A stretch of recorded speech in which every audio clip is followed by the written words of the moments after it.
You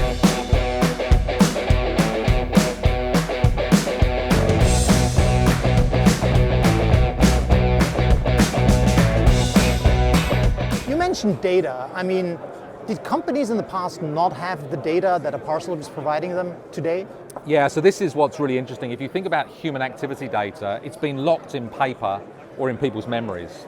So if you actually go around a manufacturing site, you see all this human activity that's then written down onto a piece of paper, and maybe that piece of paper is put into a filing cabinet, or maybe it's typed in. Yeah. So this is unlocking a new set of data that is currently locked in paper or in people's memories. Yeah. But in addition, you've got this ability for machines and humans to combine that data. So it's both human activity data, but also this new mashed together data around the complete view of what's going on operation. So if you think about where we're headquartered in California, Silicon Valley, there's been a lot of automation of back office sales, marketing. Sure. If you think about the world's population of 2.7 billion industrial workers, our vision is that we can provide tools to all of those workers, whether it's all through Parsable, I hope, but then ultimately the world's efficiency will go up.